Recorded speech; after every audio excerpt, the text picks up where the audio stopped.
Salut les pilotes, c'est Le Bois et aujourd'hui on parle de celle-là.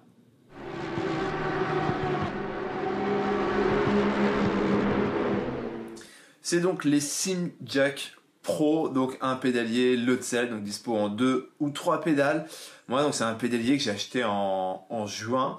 Voilà, donc ça fait déjà quelques mois que j'utilise. Je l'ai utilisé notamment sur les endurances, les 1000 km RFRO qu'on diffuse sur Twitch. Ça fait donc une longue période de test et justement si vous aimez les tests sur de longues périodes, n'hésitez pas à vous abonner à la chaîne, il y en a d'autres qui arrivent. Ce qui est particulier, je dirais, avec ce pédalier, c'est que on le trouve quand même pour vraiment pas très cher. Moi, je l'avais acheté, j'ai regardé 193 €. Il était à 250. Alors, moi, je partage régulièrement des codes promo, notamment pour AliExpress. Donc, n'hésitez pas à rejoindre mes réseaux qui sont dans la description si vous voulez avoir ces codes. Donc du coup voilà, on peut l'avoir vraiment pas cher et justement en ce moment, je sais pas si ce sera encore le cas quand la vidéo sortira, mais il est en promo à moins de 185 €. Donc du coup la question elle est assez évidente. Est-ce que c'est une chinoiserie et du coup c'est pas cher parce qu'il y a un vis, ou est-ce que c'est l'affaire du siècle? Alors pour vous donner un petit indice, à chaque fois que je fais ces tests de matériel, en règle générale, le matériel je le revends après simplement pour financer le matériel suivant. Celui-ci, il y a une caractéristique qui fait que très clairement je vais le garder. Alors avant d'entrer dans le vif du sujet, j'aimerais éclaircir un point parce que finalement la question qui revient le plus souvent vis-à-vis de ce pédalier, c'est est-ce qu'il faut prendre les hydraulic rods? On voit ça tout de suite. Comme vous le savez, j'ai travaillé pendant de nombreuses années sur des pédales do it yourself, pédales qui sont d'ailleurs dispo sur le site leboiracing.fr. Et pendant toutes ces années, j'ai testé tout ce que je pouvais tester, pour faire un ressenti de pédale réaliste.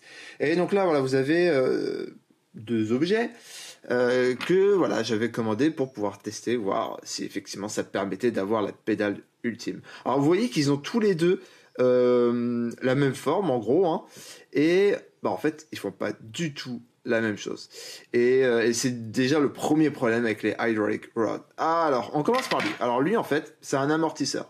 L'idée c'est quoi? C'est que ici vous avez plein d'huile, au milieu vous avez une bague avec un tout petit trou, donc du coup quand vous tapez très fort, l'huile elle a beaucoup de mal à passer par le petit trou. Donc effectivement là quand je vais lentement j'ai peu de résistance, mais par contre si je viens taper, ça amortit mon mouvement. C'est le principe d'un amortisseur dans une voiture, sans il y a rien de. Donc voilà, si je vais lentement ça résiste pas trop, mais si j'y vais fort, là ça résiste beaucoup. Bon, donc ça c'est un amortisseur. En anglais a priori on est censé appeler ça un damper. Alors c'est le même principe que le damper kit qu'on trouve sur le Fanatec V3, et en l'occurrence c'est stupide. Voilà. Alors pourquoi c'est stupide? Tout simplement parce que ça rend la gestion de la pédale de frein, ou n'importe quelle pédale, très délicate, parce qu'en fait, dès que vous allez, en fonction de la vitesse à laquelle vous appuyez, pas forcément de la force, vraiment de la vitesse, votre pédale elle va réagir différemment. Vous venez mettre beaucoup de force mais très lentement, pas de problème, votre pédale s'enfonce. Mais par contre, vous tapez vos freins d'un coup, en fait, vous voyez, ça résiste à mort, et en fait, vous allez avoir l'impression de freiner beaucoup. Non, en fait, toute l'énergie a été absorbée par l'amortisseur. Voilà, donc ça, c'est vraiment idiot. Voilà. Alors, la preuve que c'est pas très malin de faire ça, c'est que tous ceux qui ont des damper kits chez Fanatec, en fait ils les règlent au minimum du minimum, parce qu'en fait ça peut s'ajuster. Je crois que sur ce modèle il faut tourner l'axe comme ça. Alors je sais plus trop comment ça va, mais je crois que ça le rend plus dur ou plus il le règle au minimum, parce qu'en fait dès que c'est un peu dur, c'est ingérable. Voilà, tout simplement. Voilà, alors vous allez me dire ouais mais pourquoi du coup Fanatec propose ça? La thune, voilà, tout simplement. Non, bon, alors eux, ils proposent ça effectivement, pour avoir un petit add-on et se mettre de la thune plein les fouilles. Et de notre côté, quand même, il y a un petit intérêt à utiliser un amortisseur, c'est que je vous l'ai dit, à l'intérieur, il y a de l'huile, donc il y a un ressenti hydraulique qui vient avec l'amortisseur. C'est vrai, mais c'est quand même une mauvaise idée. C'est comme dire l'alcool me rend heureux. Ouais, mais c'est pas une bonne idée quand même, d'accord? Voilà, donc ça c'est un amortisseur. en l'occurrence, sur les Simjack, c'est pas ça qu'ils proposent, d'accord? C'est plutôt ça. Non, mais toi, on en a fini avec toi. Hop. Alors, ça, c'est quoi? Donc, bah, ça, c'est ce qu'on a... on peut appeler ça un vérin à gaz. En anglais, en général, on appelle ça un gas spring. Et bah, comme son nom l'indique, ça ressort. Donc, alors, il est vachement dur, lui. Ouais, je vais le faire verticalement. Ah, je passe pour qui, là? Allez. Bah, c'est bizarre, la dernière fois, ça marchait bien. Allez. Voilà. Bon, du coup, vous voyez que dalle. Enfin, bon, vous voyez que ça se comporte comme un ressort. Ça revient en place. Je sais pas, je dois en avoir plusieurs, en fait. J'ai dû prendre le plus dur comme un idiot. Bref. Ça se comporte exactement comme un ressort. C'est normal, c'est un ressort. Alors, en fait, je dis que c'est un ressort. À l'intérieur, normalement, c'est un gaz qu'on comprime. D'accord? D'où le terme gas string ou ressort à gaz. Voilà. Donc, pour ceux qui se posent la question, oui, c'est juste un ressort additionnel quelque part. Alors, si vous faites des pédales do it yourself, c'est un excellent moyen de faire des pédales do it yourself parce que vous voyez qu'en fait c'est très simple à installer, c'est-à-dire que la partie là vous la mettez à votre base, la partie ici vous la mettez à votre levier et pouf vous avez une pédale pas chère. Hein, pour ceux qui se poseraient la question, c'est très bien. Alors pour le coup il n'y a pas le truc du ressenti hydraulique, d'accord. Alors c'est pas toujours aussi linéaire qu'un vrai ressort, enfin qu'un ressort mécanique. Voilà, comme vous l'avez vu il y a une espèce de forte précontrainte, c'est-à-dire que quand je commence à appuyer, bah en fait ça s'enfonce pas, ça s'enfonce à partir d'un moment. Bon voilà, il y a des petits trucs, d'accord, c'est pas exactement comme un ressort, mais franchement bah ça se comporte pareil quoi. Et donc pour répondre à la question, est-ce qu'il faut prendre les hydraulic road? La réponse évidemment, bah c'est non, hein, ça sert à rien. Hein. Voilà, donc maintenant vous savez tout sur les hydraulic road et maintenant on va pouvoir rentrer dans le vif du sujet. Alors, le pédalier il arrive bien emballé, voilà, pas de problème, ça pourrait tomber dans un avion, aucun souci, c'est livré avec les pédales, la control box, le câble USB et de la visserie, et justement la visserie, on va beaucoup en parler. Alors pour ce prix, vous vous doutez bien hein, qu'ils n'ont pas mis de la visserie titane partout, hein, ça c'est une évidence, mais voilà, sur la visserie on est un petit peu juste. Donc le pédalier il arrive dans cette boîte, hein. Ça pourrait tomber du ciel, hein, clairement c'est hyper bien protégé, pas de souci. Pouf, vous avez les trois pédales, la control box, le câble USB et la visserie. Alors la visserie justement c'est un peu le point faible de ce pédalier. Voilà, parce que ça arrive avec des M6 x 12 et bah, selon ce que vous avez déjà ça vous sert à rien. Bon, en l'occurrence ça servait à rien. Et là clairement faut pas lésiner. Quand je dis pas lésiner, je pense notamment à la pédale de frein. Clairement, faut mettre, vous voyez là les vis qui sont là, faut mettre au moins voilà donc de la tête cylindrique et avec une rondelle. Voilà, parce que clairement, alors bah déjà le frein, bah évidemment il prend cher. Ensuite, sans la rondelle, je sais pas si vous vous en rendez compte là, mais la surface de contact entre la vis et la plaque, elle est pas folle. Et bah si vous mettez par exemple là comme ça de la tête bombée là, ISO 7380. Bah, d'ailleurs, elle est mal serrée. En fait, la clé Allen, elle est plus petite, donc plus courte. Et en fait, bah, vous voyez, hein, une fois que c'est monté, bah, c'est pas ultra accessible, quoi. Donc là-dessus, il faut vraiment pas hésiter. Hein. Les plaques, c'est du 3 mm d'épaisseur, ça. Hein. Faites votre calcul et commandez. Commandez les vis qu'il faut pour avoir vraiment, avec des rondelles, pour avoir vraiment un serrage nickel. Et en l'occurrence, bah, moi, j'ai réutilisé aucune des vis, en fait. Hein. Qui était fournie. Et bah justement, après la visserie, on va en reparler. Alors, une question qu'on me pose, bah, pareil, assez souvent, c'est est-ce que c'est mieux qu'un Fanatec V3? Alors, pour moi, le gros avantage, il y en a plusieurs. Donc, ma phrase, elle est mal tournée. Premier avantage, tout est réglable. Voilà, vous pouvez régler position de départ ici. D'accord, sur les trois pédales évidemment. Là, vous avez le réglage de la position de départ, enfin la butée de fin, pareil, réglable, hein, ici. Vous pouvez régler évidemment la dureté, ici, en modifiant la hauteur. Et du coup, bah, c'est le gros avantage, c'est que vous pouvez vraiment tout régler à ce niveau-là. Alors évidemment, bah, la position des pédales, hein, pareil. Enfin, vous voyez là, la rainure, elle est hyper longue.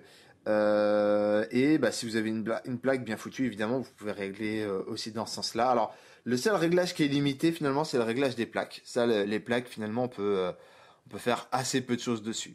Alors le deuxième avantage, bah, c'est la fiabilité. Vous avez quand même des pédales entre guillemets full metal basées sur des lots de sel.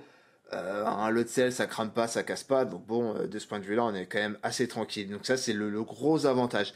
Alors en termes de fiabilité, donc moi sur les mois que je les ai utilisés, j'ai pas eu de soucis. On m'a reporté, moi j'ai pas eu de soucis, que les élastomères étaient entre guillemets faibles. Voilà, il y en a qui les ont cassés. Alors ça se change, vous pouvez mettre des HE, vous pouvez mettre bah, tout un tas d'autres élastomères si vous voulez, donc c'est pas un gros problème. Et toujours d'ailleurs dans la catégorie des réglages, bah, évidemment vous pouvez bah, mixer un petit peu tout ce que vous voulez. Alors par contre on va reparler de visserie. La visserie c'est vraiment le truc, le point faible. D'un autre côté bah, ça se change facilement, mais là pareil, je vous avais dit, c'est le même principe que les vis qui fixent les pédales. Là, la vis, pour moi, il manque une rondelle. La surface de contact, elle est quand même pas folle entre la rondelle et la plaque. Et ça, je trouve ça vraiment dommage. Et de manière générale, sur ce pédalier, je trouve que bah, ça manque un peu de rondelle. Alors, à nouveau, bah, c'est un truc qu'on peut corriger soi-même ou pas. Hein, moi, en l'occurrence, je l'ai pas changé. Hein. Mais bah, voilà, ça, c'est la butée de fin de course. Bah, j'ai clairement envie que ma butée, elle ne bouge pas. Enfin, en termes de construction, je sais pas si vous vous rappelez, mais les Simpsons, ici, moi, j'avais mis des écrous contre écrous. Alors, le problème, c'était quoi? C'était que si vous aviez pas ça, notamment, par exemple, pour l'axel, et ben, la tige qui est là, elle pouvait tourner, l'écrou là pouvait se desserrer, et du coup, votre réglage bougeait. Alors, eux, ce qu'ils ont fait, c'est pas bête. J'espère qu'on va bien le voir ici. C'est qu'en fait, à l'arrière de votre tige, vous voyez, il y a une, je sais pas comment on appelle ça. Comment ça s'appelle ça en termes d'usinage? Je sais plus jamais. Il y a une espèce de petite fente et en fait, du coup, cette fente avec un tournevis vous permet bah, de serrer la tige, pardon, dans le rod end. Ça c'est enfin dans ça, voilà. Et du coup, votre tige ne bouge pas et vous n'avez plus besoin de contre-écrou. Et en plus, l'avantage de ne pas avoir besoin de contre-écrou, c'est que du coup, ça libère de la place sur la tige, ce qui vous permet de faire les réglages que vous voulez. Donc ça, c'est vraiment super bien foutu. Allez, on va attaquer pédale par pédale. Alors je réserve, voilà, je vous ai dit, il y a un truc que j'adore sur ce pédalier. Je le réserve pour la suite, ok? Mais on y va pédale par pédale. Bon, l'axel, pas grand chose à dire. Alors, je crois que le mien,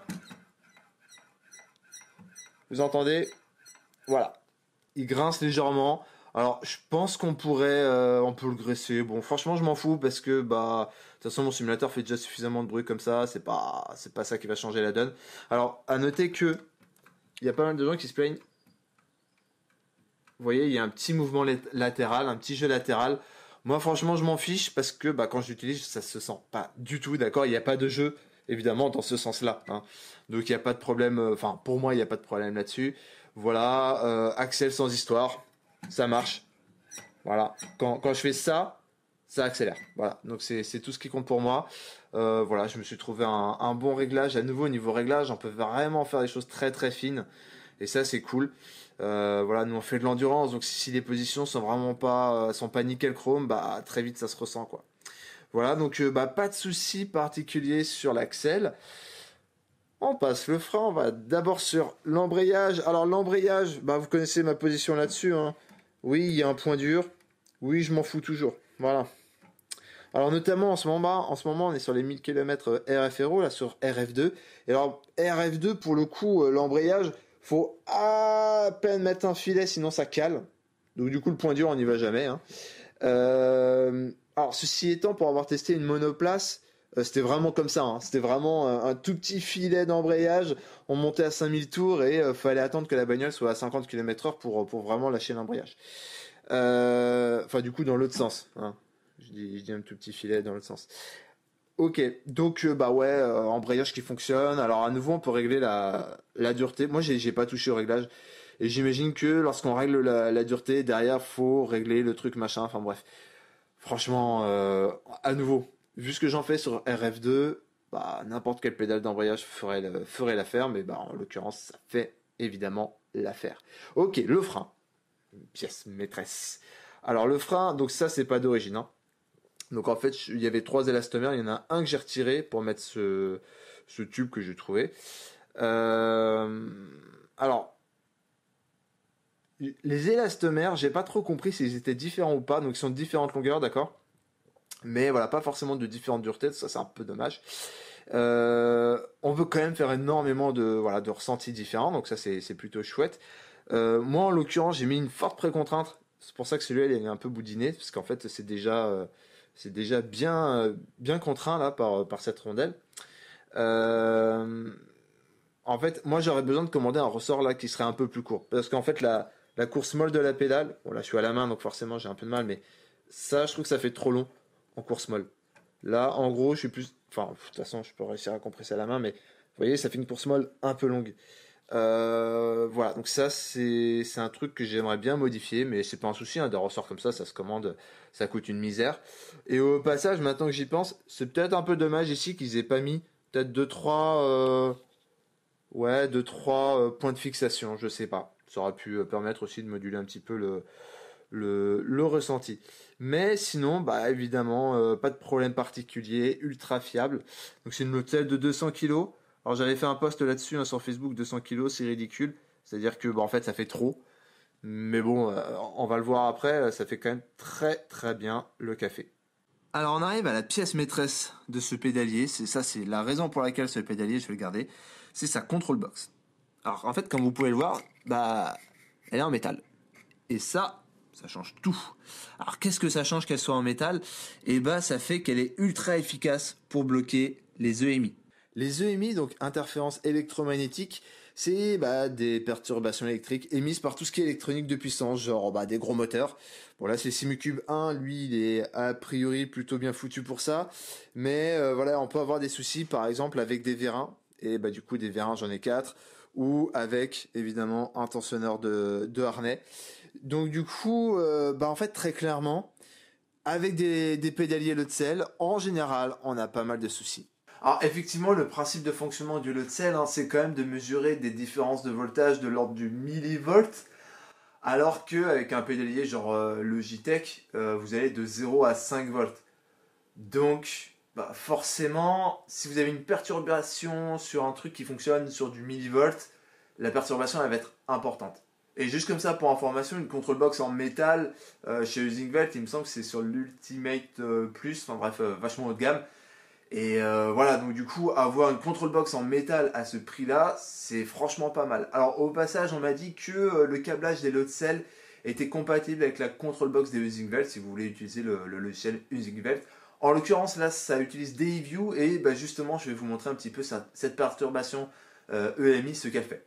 Ok, donc là je suis sur DayView, c'est le logiciel qu'on utilise pour calibrer les pédales. Et en bas à droite, du coup, voilà, j'ai l'axel. Et ce qui nous intéresse, c'est de regarder la valeur brute.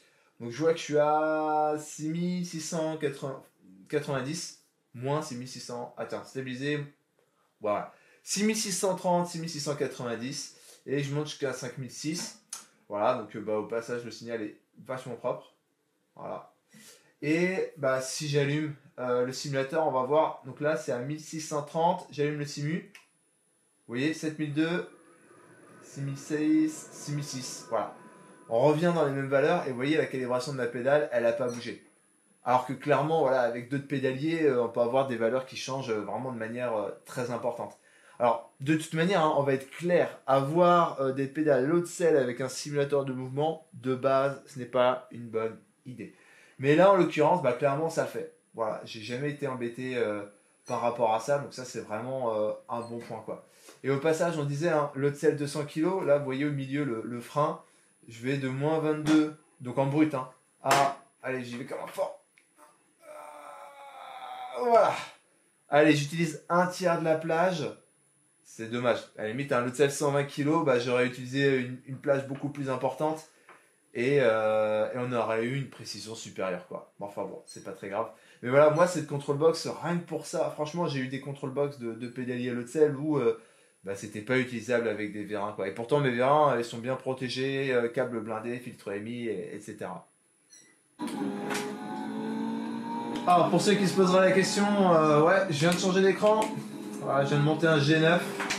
Et voilà, vous me posez souvent la question pour les vérins SRT80, est-ce qu'on peut monter les écrans dessus ou pas? Donc là, j'avais un petit 16 neuvième.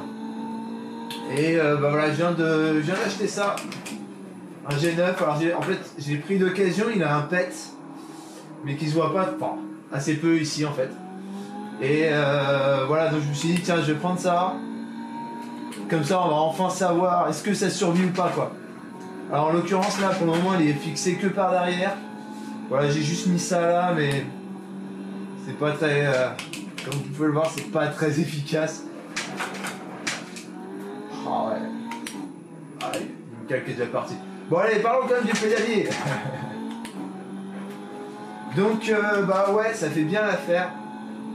À nouveau, au ressenti, c'est hyper solide, il n'y a pas de flexion, il n'y a rien.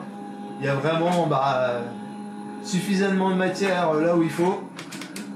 Donc ça, c'est vraiment un point positif, enfin, vous ne casserez pas. Il y a d'ailleurs une grosse communauté sur Facebook sur ce pédalier parce que forcément à ce prix-là, c'est assez populaire.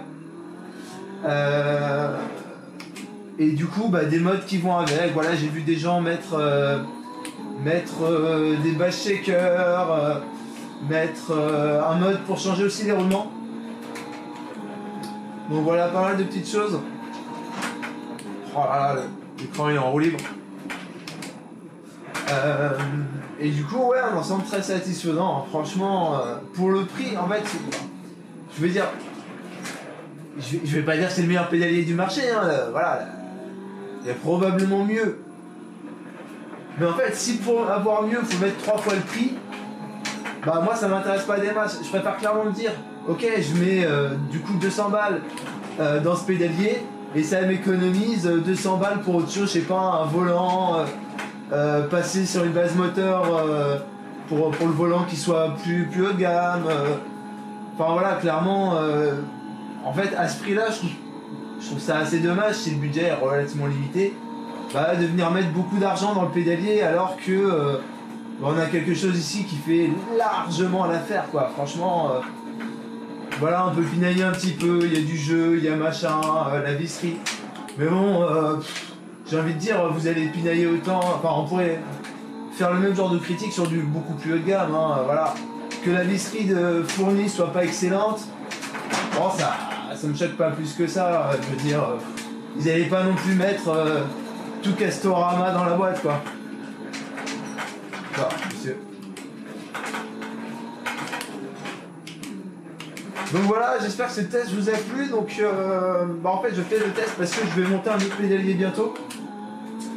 Un pédalier que vous avez déjà vu en fait chez moi. Donc voilà, n'hésitez pas à vous abonner à la chaîne. Si ça vous intéresse, n'hésitez pas à rejoindre Facebook, Insta, Discord. Et passer sur le site si vous voulez du coup avoir des coupons AliExpress en fait, notamment le lien que je mets vers le site, c'est la page où je mets à jour voilà, les coupons de réduction valables. Donc voilà, j'espère que cette vidéo vous aura plu et je vous dis à bientôt.